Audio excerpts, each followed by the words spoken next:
Hello everyone. This is going to be a video that I put up on YouTube. This is specifically for my friends that I can show because Elden Ring, or Bandai Namco, decided to release a trailer for Elden Ring's DLC to celebrate its launch, and I discovered it randomly off of Twitter of someone posting a picture of a character in it now, and they were like, "No, this isn't spoilers. It's in the review. It's in the launch trailer." And so I went and checked it out, and then after doing that, I was like, well, I want to tell my friends my thoughts on all this. This video will be done in the style of Quelaag or Zingun. I butchered that last name. It's Quelaag on YouTube, Zingun on Twitch. I will link her channel and twitch.tv in the description because I am basically blatantly ripping off her style and think that she should get the she should get the publicity from this if anyone's gonna look into this. So, without further ado, let us begin. Peggy 16. All right, there we go.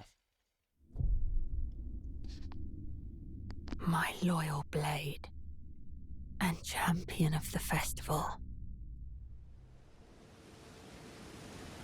Both your deeds will ever be praised in song. So this is probably Melina speaking about us. Uh, okay, so right here,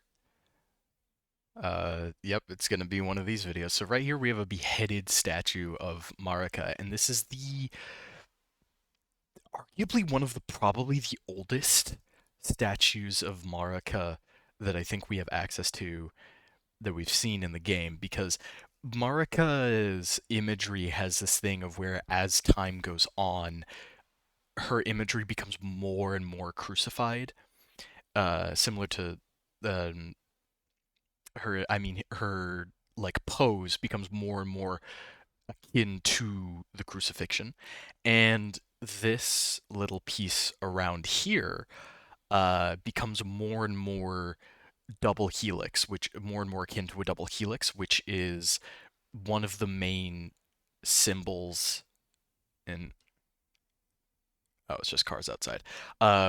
Is just one of the main symbols of the Golden Order in its latter days as it becomes more and more philosophical and theoretical and about expanding its influence and syncretizing itself with opposing ideologies or different cultures. So this statue right here feels like a very raw, this was early days Marika, like first years days of her worship, because she her arms are in a much more embracing position, or perhaps like signaling to a crowd like hello, I speak to you type deal. And then this looks more akin to a throne rather than a wrapping around double helix.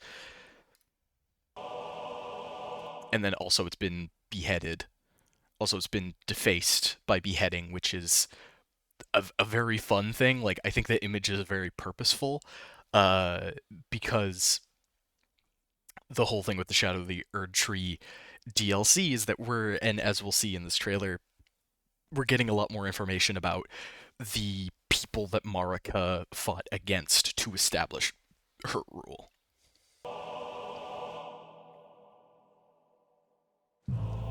Is there no hope for redemption? The answer, sadly, is clear. Okay, so when I first saw this trailer, had a little fanboy moment because these enemies are very clearly uh, iterations of the Locust Preachers from Dark Souls 3.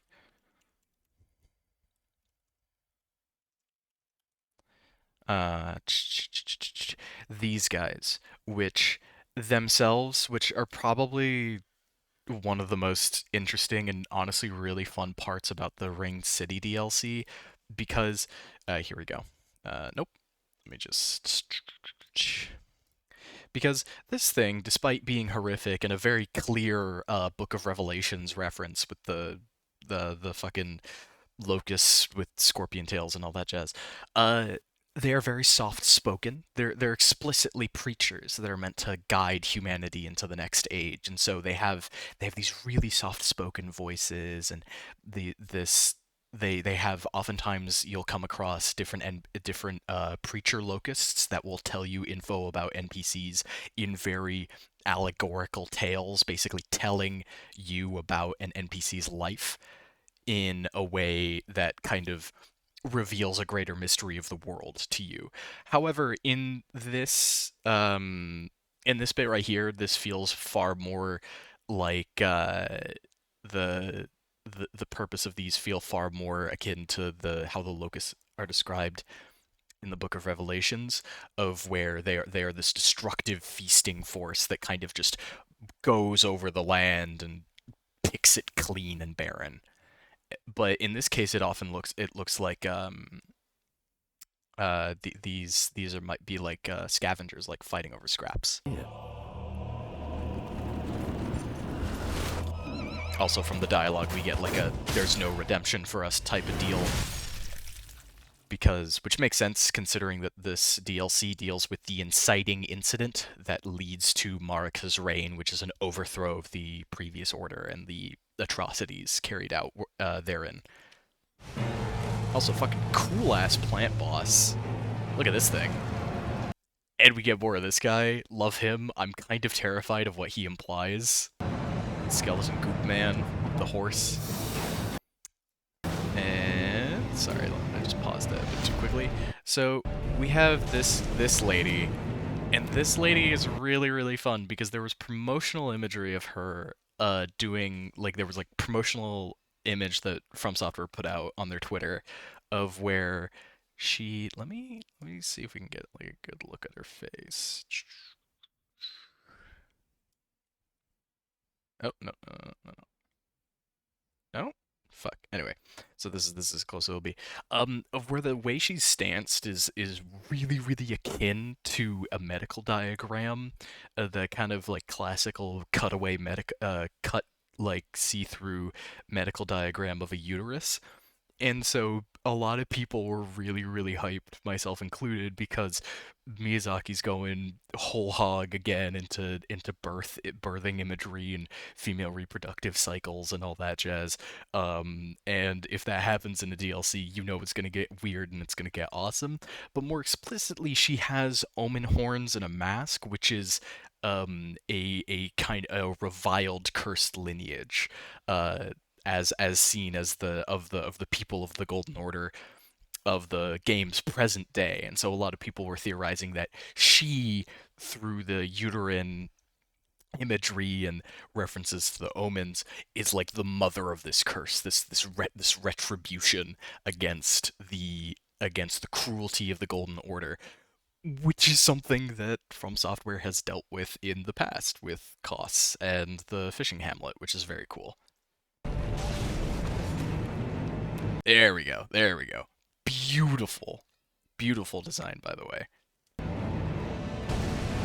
And here we have, once again, the like this guy has been like the main promotional image aside from like Mesmer for this artwork, which is funny because they are linked. So this is clearly a reference to uh Wickerman and also the Berserk image of a Wicker Man. Let me just get that up real quick.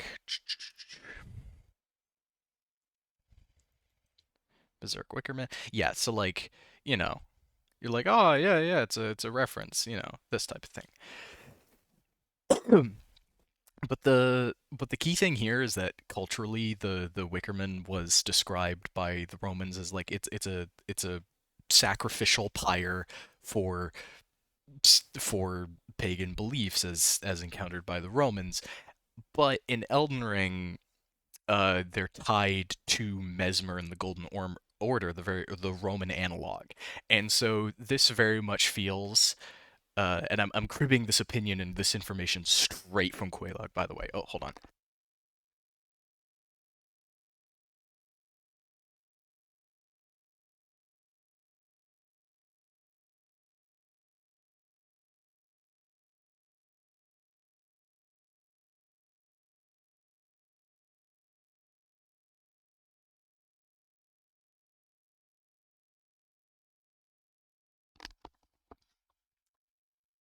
So I'm stealing this opinion and this observation.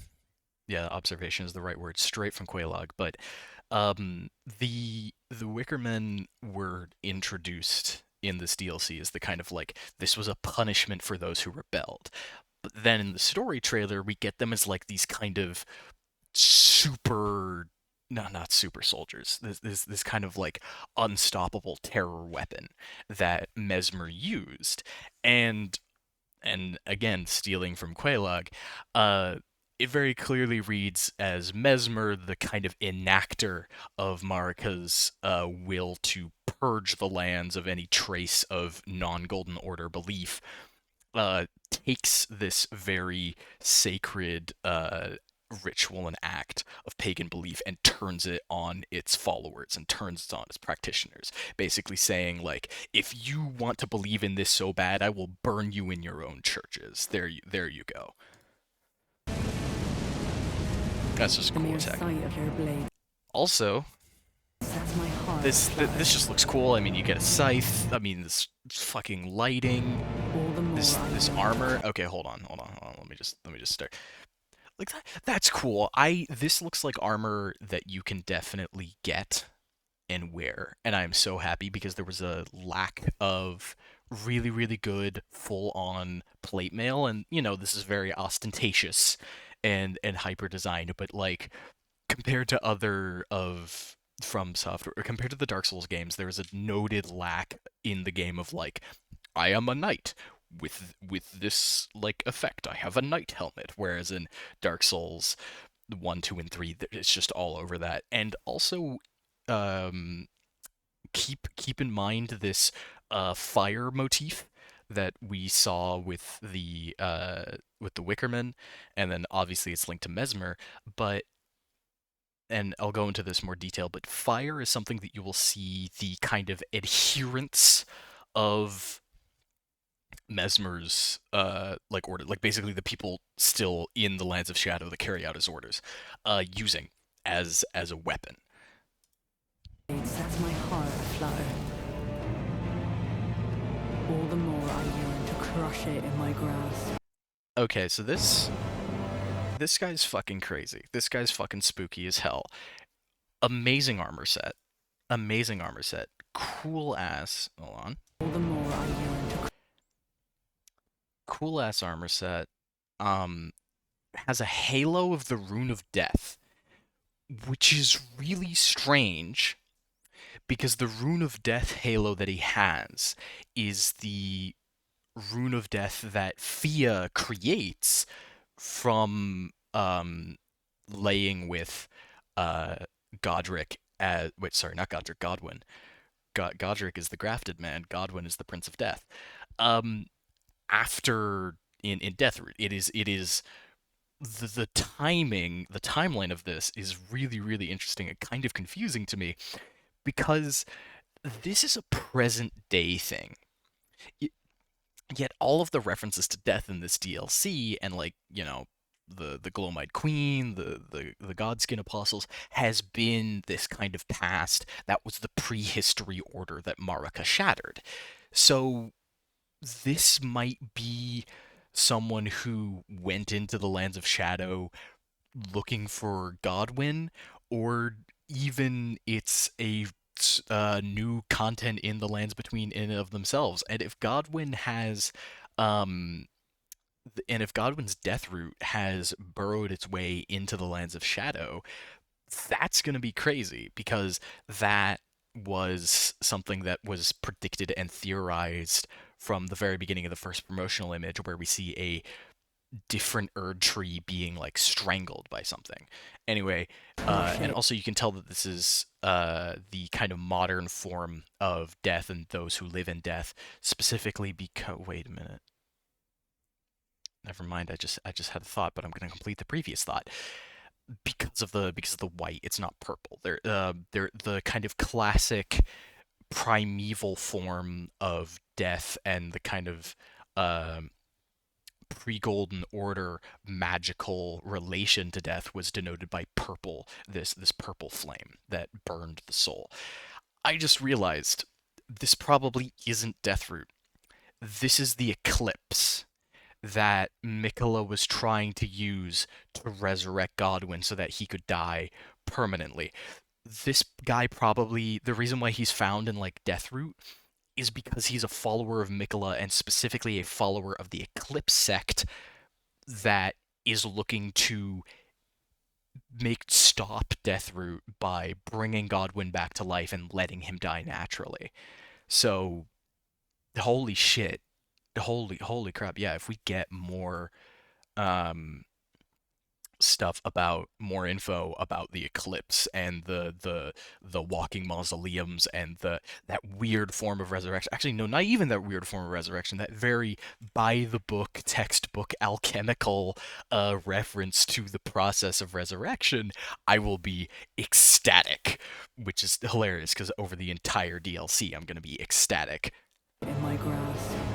So he's ah. And here we go. Okay, so speaking of purple, this is Saint Trina. I don't think that's literally Saint Trina's body. I think that is a flower.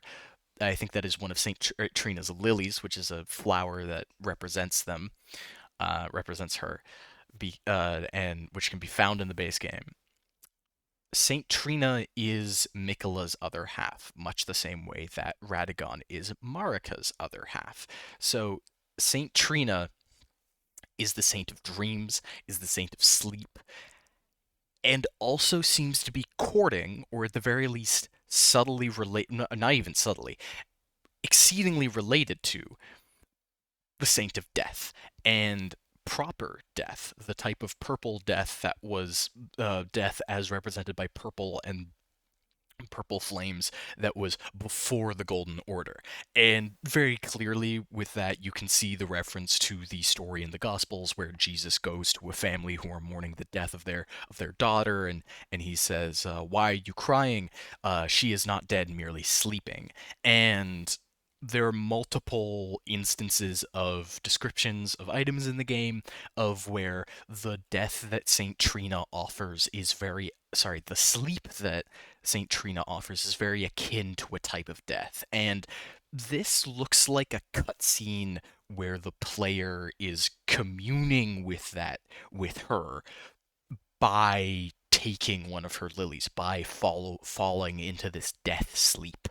Um, that is beyond resurrection. Because a big thing uh, of Elden Ring with how the different cultures and different like cosmological systems of death is that before the Golden Order, it was death was a lot more permanent, but it was also more sacrificial. So there were these rites.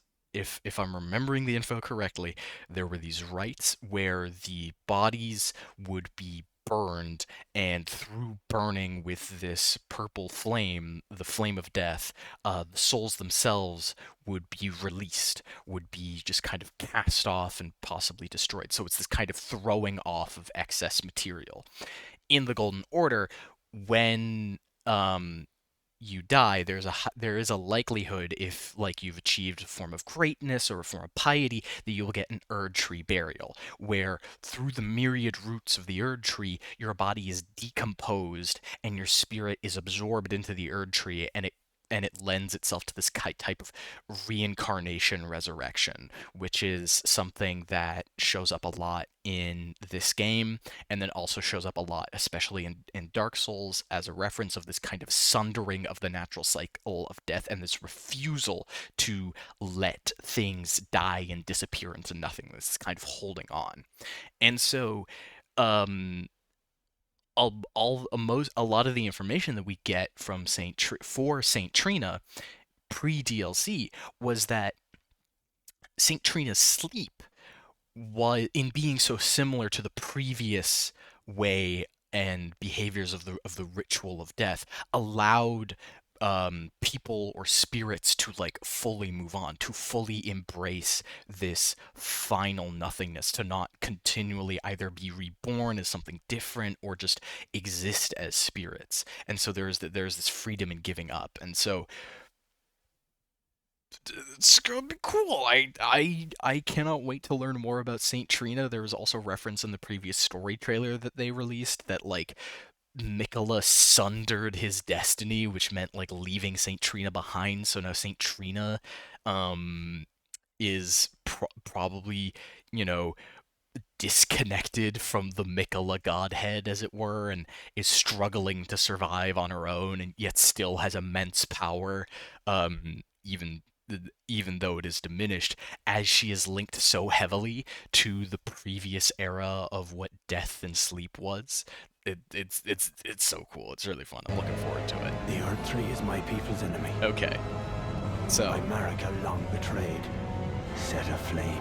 so again with the fire motif, uh, but this one looks like Deathroot. I'm very confused by this because this is very clearly a parallel to the player setting the Erdtree on fire, a explicit blasphemous act in the setting to break into it to access Marika. But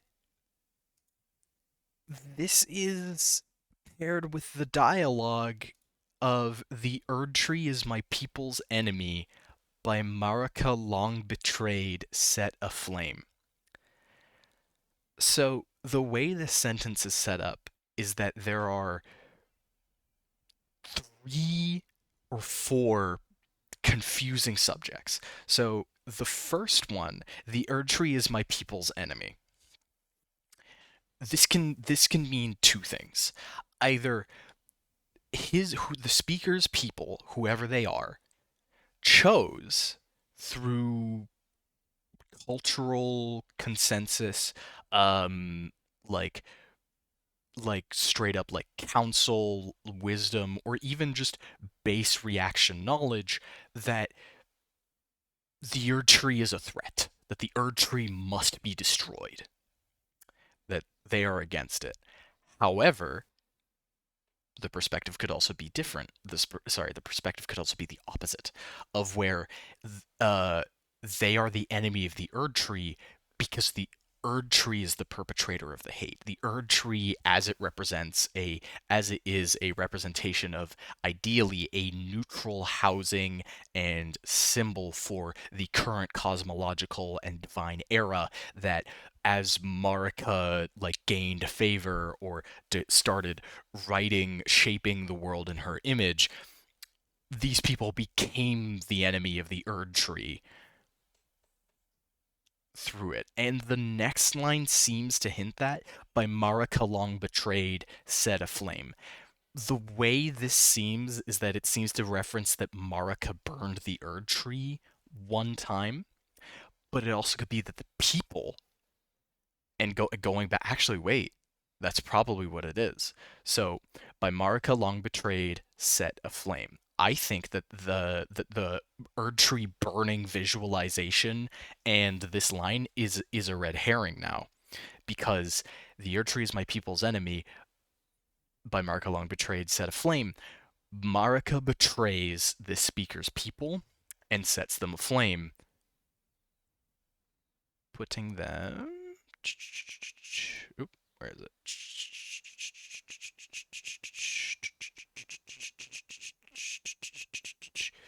Where is it? Where is it? Where is it? Where is it?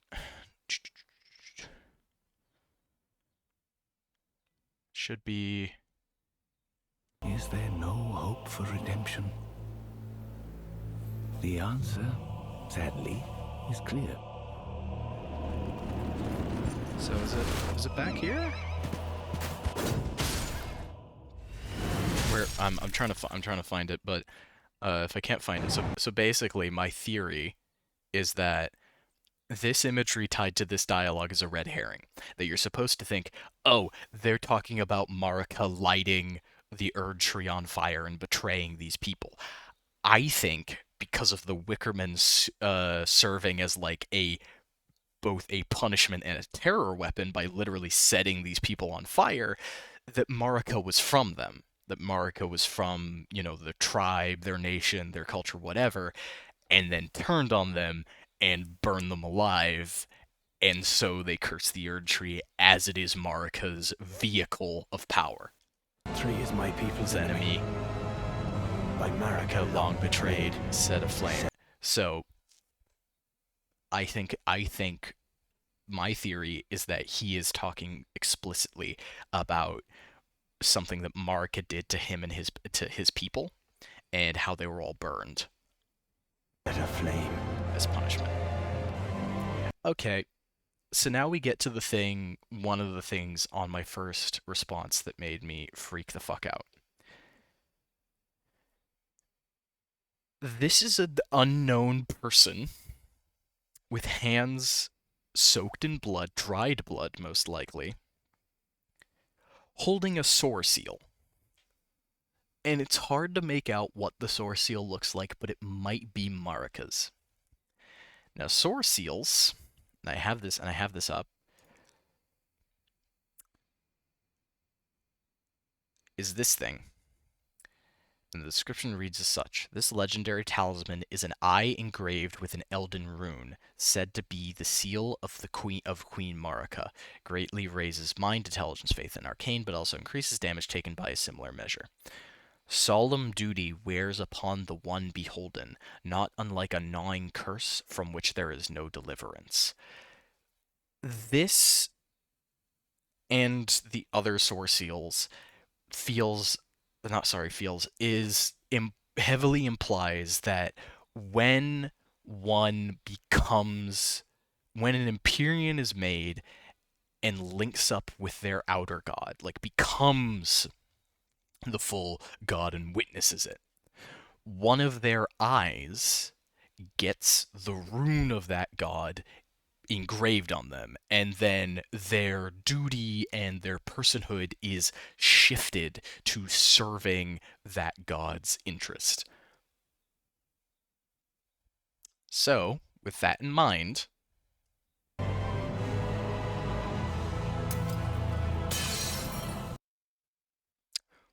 what what does the implications of this are scary because that is a essentially a physical link to the will of a god that I assume this person served or serves, or if not, someone else served, or perhaps Marika, and they are holding it, and the way that their fingers are shaped, like their nails, like talons, and the blood running, it looks like they plucked it out of their or someone else's eye and they shattered it, disconnecting, or at the very least trying to disconnect their duty, their current obligation to the god that they or whoever they took this from serves.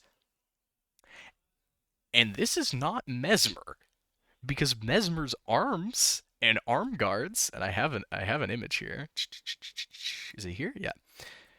Mesmer's aren't. Wait, hold on. Hold on. Is that the right hand? That is the right hand. Oh shit. Oh shit. Hold on. Cause originally I thought this wasn't Mesmer. I had to see.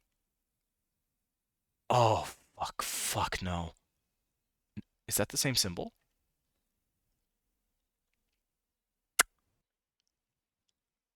Oh.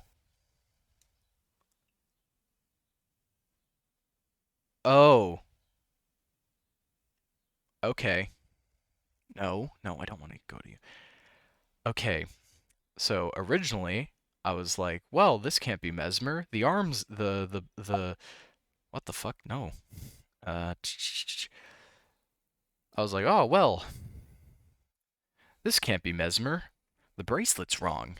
He is an arm guard, only on his left hand. His right hand, which this is, has the same bracelet or the same guard. Actually, wait, no. Is that the same one? It looks like it could. It looks like it could. Okay. So I don't know, but there's a high likelihood that this is actually Mesmer, and this lends credence as to why he's one-eyed, because he plucked out his own soar seal using. which means that either under orders or his own will, he rejected being connected to an outer god.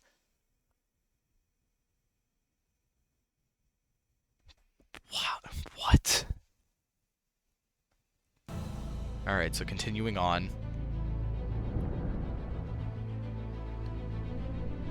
Okay, so this guy.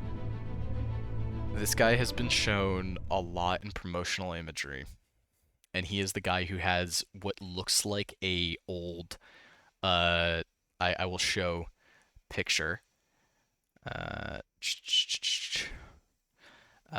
Shadow of the Erdtree old man. Uh, should be, yeah, okay. So the full thing right here, impaled with golden resin slash roots of the Erdtree. Let me just open image in a new tab.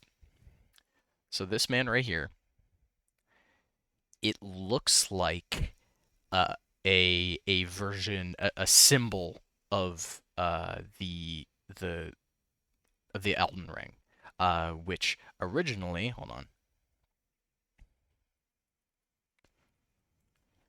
Elden Ring symbol. So so there's this, right, and then there should be the tree version. Here we go. Found in Farum Azula. So these are two symbols slash literal depictions of what the Elden Ring actually is. The one on the top is older. The one on the bottom is newer. As you can see up here, that's Marika crucified on it, and this is pre-Marika. So the the way that it splays out and the way that it connects, to me, it looks like a physical representation of what the Elden Ring looked like at that time. Now I don't know, but it looks really, really, really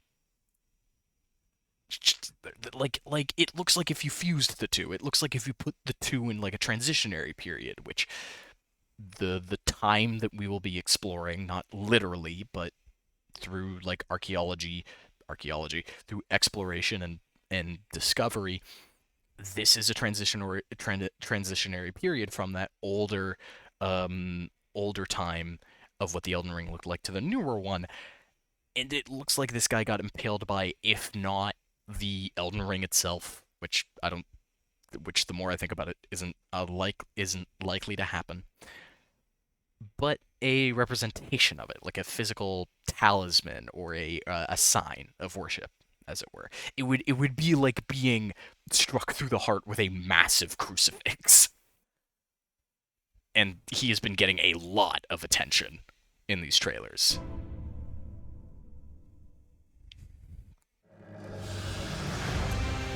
Okay, so this is either an NPC or a character uh, wearing armor, and it looks amazing. And also, speaking of the double helix, we have the double helix right here, which is becomes a secondary symbol for the Golden Order.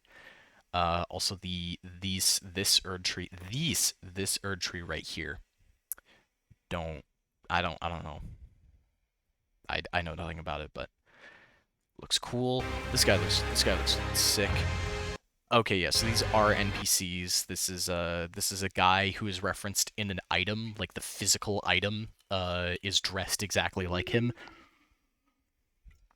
He's explicitly a like really old Carrion researcher, and so it looks like he's here. The other people, you can please go to Quelaag and her analysis of these trailers to get more information. Sorry, I've just bumped my microphone. The fog that vexed my aging faculties. So this is probably an NPC invasion. Hopefully not. We get the lion, the kind of omen lion stuff, which is very much a symbol of at least high standing. Like it like in previous trailers there were these kind of omen lion dancers, And by lion dancers, I explicitly mean their references to Chinese lion dancers and the way that these statues are set up. Guardian lions. Also, we have the double helix, though for reasons later on in this trailer and then also in Elden Ring, I suspect that it's also draconic, that it's not in reference to Marika and the Golden Order, but it is reference to dragons and the previous order. And I suspect that Marika appropriated that symbol and that language to help further her. My aging faculty. As I mean, as you can see, that doesn't necessarily look very human right there. But also to back up my claim, there were dragon cults in the capital of the Lands Between during the Golden Order's heyday. Explicitly, there was a syncretization between faith in the Golden Order and faith in dragons, and I believe that Marika Marika took this uh, had the first kind of seeds of this here from this previous civilization. Has been lifted. So this is just cool. That's just cool. This again, amazing armor, fantastic armor. Folly is better left forgotten. And here we go. Once again. So, for those of you who have played or watched Dark Souls 3, this stance looks really familiar because that's just Pontiff Sullivan too. So, there's a lot that we can infer and speculate in tinfoil hat, which is what I love to do, at the very least artistically, with what they are doing with this character. So, first of all, this character has a sort of magic and a sort of fire, meaning that it is most likely from the Carians, the mages, the astrologers that probably were aligned with Mesmer, the synchronizing of those two cultures and the alliance between those two cultures, that the Golden Order and the Carian scholarship. Um, we're probably going to get more information that they were a lot more on and off allies and enemies rather than just pure, oh, we hate you, the war for 10,000 years, not literally, but war for centuries. Then a political marriage happens between Radagon and Lunala? Yeah, I think it's Lunala, Queen of the Moon. And then, hey, everything's fixed. So I think this is referencing that, like, hey, it was a lot more contentious, it was a lot more push and pull than what we previously thought. Now, this also, and the reason I believe that is because this is very clearly a visual reference to the Sword of Stars and Flame, I think, from the game. Elden Ring Legendary Armaments. Legendary Armaments. It is Sword of Night and Flame. So, one side, astrologers who preceded the sorcerers established themselves on the mountaintops that nearly touched the sky and considered the fire giants their neighbors. So, the fire giants linked to a burning, blasphemous flame that in a burning cleansing flame that in modern day of the setting is seen as blasphemous. But I think at this point it is also linked to Mesmer because Mesmer uses it or something similar. And this is a separation. This is the sword of night. This is the sword of flame, and like metaphorically, and then all right, yeah, sorry, and then this thing, which quite literally has one side wreathed in flame and the other side wreathed in magic. You literally can like choose which which element as it is that you attack with this is it both a symbolic gesture of the reuniting of this, but then also I suspect is a symbolic gesture of this type of alliance of the astrologers and Mesmer, of that type of deal. So yeah. Oh, and then also, because I forgot, we have Pontiff Sullivan. Now, specifically, what I am interested in with Pontiff Sullivan is his flame, because Pontiff Sullivan is part of the profaned flame subplot in Dark Souls, which is a non-divine but still incredibly powerful and like linked to creation fire that never fades for somehow, but it is also strangely reviled, seen as like not good, not seen as a reflection of the divinity of the first flame. Now he has a link to it and a kind of obsession with it to like help restart, keep the world going. Also, there were references to him in Dark Souls 3 in development of where he was the Eclipse King.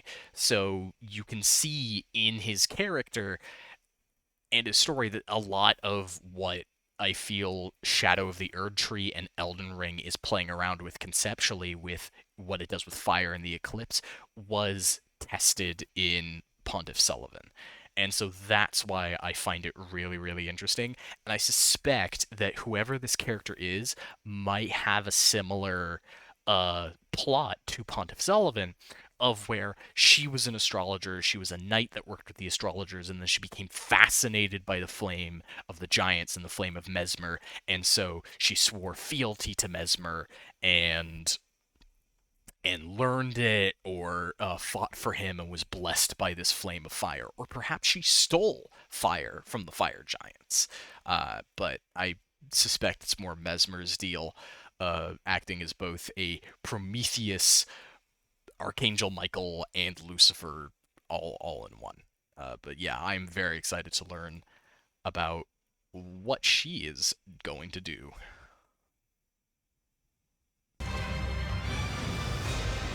This is just sick. And then we get to the part of the trailer that's just here's the spectacle. Oh, hold on. Here's the spectacle fight. Like, it seems like FromSoft was like, oh, are you guys disappointed that some of the dragons in this game weren't cool enough? Which is kind of true. I think the generic like Drake enemies, like the one you fight in basically all the regions, yeah, kind of boring. But all the like special dragon enemies, the ancient dragon enemies, are really really cool. Um, and it feels like they're just kind of like, oh, did you think magma worms and ancient dragons were as cool as we can go? Check this motherfucker Such out. as it is, this battle could not be more Like, fitting. For the birth of a new god. he wields his wing as a sword. And the coming of a lord. No, he doesn't have wings. Oh no, he is one. What the? Wait, hold on. Okay, so his wings are like here, and he wields the one on his right like a sword. This is very clearly an ancient dragon. Like this is one of the like prime species that were in communication with the Great Will and like had an Elden Lord. Like the whole thing with Placidusax was that was an Elden Lord. So this is just going crazy. His you can't. Okay, so we get oh no. Oh okay, I just accidentally reset it. My bad. Okay, so we get this. We get this. So we get this, right? And it's like, oh, okay, yeah, he's gonna do lightning breath and all that jazz, and here you can see the wings out in full. And then he just starts spewing magma with lightning. Like, this boss, when I first saw it, I was like, oh, okay, this is the spectacle boss that everyone's gonna love. Okay, I see you from software. But then as it continued, I was like, why can't I be like this? Like, why can't I join? Why isn't there a dragon covenant in this game that lets you fully turn into a dragon? Like, you can eat the hearts of dragons. There is like a quote unquote dragon covenant that gets you access to spells that emulate dragons, and like you summon their body parts and they do things. they don't physically change the player outside of just changing the eyes. And so, like, look at this. Look at this. Oh yeah, and then it's like, yeah, big guts, great sword, because you got to do. It sounds like I'm riffing on this fight, and I kind of am explicitly just because I'm like, it's very clear the people behind this trailer were like, here's the money shot, here's the cool Michael Bay explosions. But the moment I stay on it for like longer than like 5 seconds, and the moment I think of it as like, no, there's gonna be story implications to this guy, there's gonna be backstory and like lore references and connections that this character will have, because ancient dragons are characters. They are sentient beings. Hell, some of them could transform into humans, quote unquote.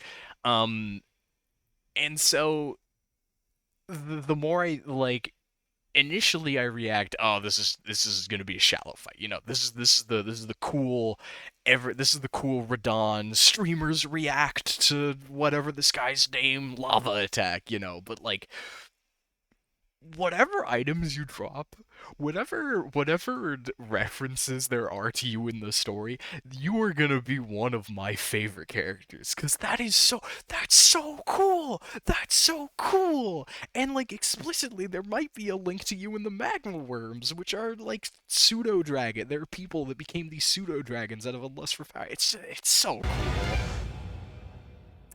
And now here we get to the part of the trailer when I originally saw it.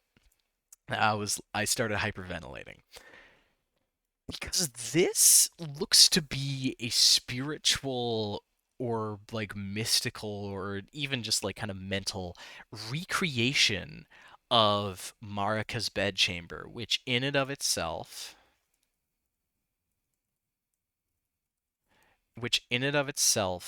is a reference. So here we go. So we get this, and then obviously, as you can see, the here's a much better image.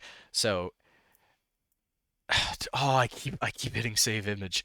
I'm so used to saving images. Um,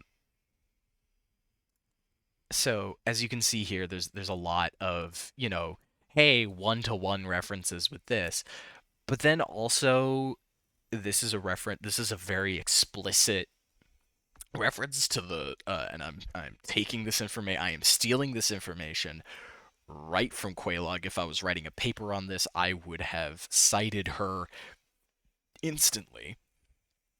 To the Roman pantheon, and it's a kind of fun, not inversion, but a kind of fun mockery, quote unquote, of the Roman pantheon, of where you have like this chamber that was referenced to all of these gods, and then you have the light coming down, and this is where Marika would have slept and sat and read, and it's like the pantheon quite literally has been usurped by a single deity, by a monotheistic faith, and the references of Rome, of the old golden order, like the golden order that Mesmer is a part of, as this Roman force is really really fun and really really cool. So to see this, which is explicitly a version of it, that like visually a version of it, that also looks like it is either a temple, or these are candles, or perhaps these are, I think, yeah, I think that's explicitly those are candles, but they also might be, um it also might act as a great conference hall. And most interesting is this isn't sand, this is cloth.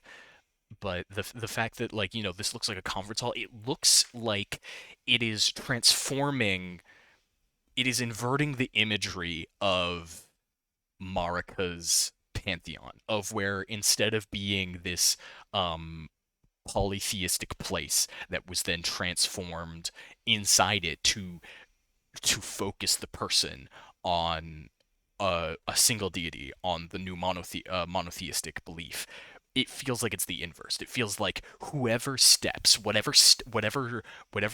god king steps on this podium will be judged by the council around them, by the council of the previous gods and their followers, or whatever. Like that's just me spitballing, but I think this is really really cool. And also, as if you can barely see here, there's an entrance that goes in.